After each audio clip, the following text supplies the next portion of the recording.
ఏపీలో టీడీపీ జనసేన పొత్తుతో రెండు పార్టీల శ్రేణిలో జోష్ కనిపిస్తుంది. ఇక పొత్తుల భాగంగా ఇప్పటికే సీట్ల సర్దుబాటు పైన ఒక్క నిర్ణయానికి వచ్చారని తెలుసు. తాజాగా జనసేన 40 అసెంబ్లీ స్థానాలు 5 లోక్సభ సీట్లను ప్రతిపాదించినట్టు సమాచారం. ఇప్పటికే చంద్రబాబుతో పవన్ సమావేశమయ్యారు. మరోసారి సమావేశం కావాలని నిర్ణయించారు. ఆ సమయంలో తుది నిర్ణయం తీసుకునే అవకాశం ఉంది. అంతేకాదు టీడీపీ జనసేన ఎన్నికల కసరత్తు ప్రారంభించారు.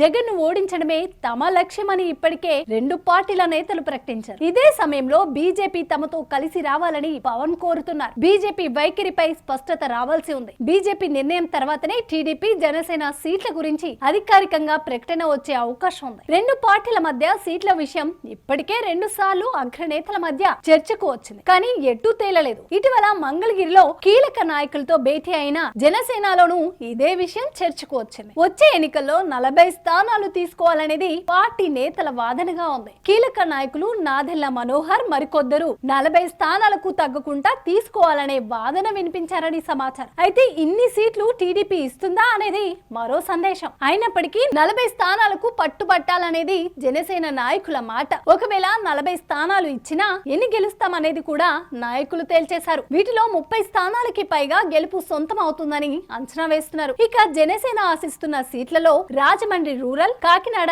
సిటీ లేక rural, Narasapuram, Anantapuram urban, Prathipadu, Visakha east, Vizianagaram, Bobbili, Vijayawada west, Guntur west, Nandyal, Pattikonda, Tadepalligudem, Eluru, Kavali, Tirupati, Puttaparthi, Chittoor, Macherla, Sattenapalli, Narasaraopet, Darsi సహా మరికొన్ని నియోజకవర్గాలు ఉన్నాయి. వీటిలో గెలుపు ఖాయమని అంచనా వేస్తున్నారు. ఆ సీట్లలో చాలా వరకు టీడీపీకి బలమైన కంచు కోటల్లాగా ఉన్నాయి. వీటిని వదులుకోవడం పార్టీకి కూడా ఇబ్బందిగానే ఉంది. ఈ నేపథ్యంలో జనసేన కోరికలు ఏ మేరకు సక్సెస్ అవుతాయనేది చూడాలి. అయితే 40 సీట్లు తీసుకుని 30 స్థానాల్లో గెలుపుపై అంచనా వేసుకోవడం ద్వారా జనసేన వ్యూహాత్మకంగా అడుగులు వేస్తున్నట్టు తెలుస్తుంది. ఇక ఏపీలో ఫిబ్రవరిలోనే ఎన్నికలు జరగడం లేక ఎన్నికల షెడ్యూల్ వచ్చే అవకాశం ఉన్నట్టు ప్రచారం సాగుతుంది. అందుకే ఈ నెలలోనే సీట్ల సర్దుబాటుపై క్లారిటీ రావాలని ఇరు పార్టీలు భావిస్తున్నారు. సాధ్యమైనంత త్వరగా సీట్ల సర్దుబాటుపై క్లారిటీ వస్తే సంక్రాంతి తర్వాత అభ్యర్థుల ఎంపికపై ఫోకస్ చేయాలని జనసేన చూస్తుంది. ఇప్పటి వరకు బలమైన నేతలు ఎవరున్నారు? తమకి దక్కే సీట్లలో బలమైన అభ్యర్థులను బరిలో దించడం ఎలా అని జనసేన ఇప్పటికే ఒక అంచనాకి వచ్చింది. త్వరలోనే చేరికలు చోటు చేసుకున్నట్టు ప్రచారం జరుగుతోంది. అభ్యర్థుల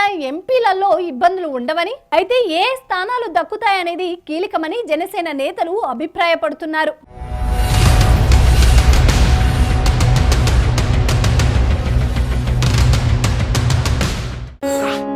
ఓటు వేయడం మన హక్కు, మన బాధ్యత. ఆ ఓటు ఉందో లేదో కూడా చూసుకోవడం మన బాధ్యతే. మన ఓటు గల్లంత అయింది అంటే మన ఆస్తిని ఎవరో కొట్టేసినట్లే. వెంటనే మీ ఓటు ఉందో లేదో ఎక్కడుందో చెక్ చేసుకోండి.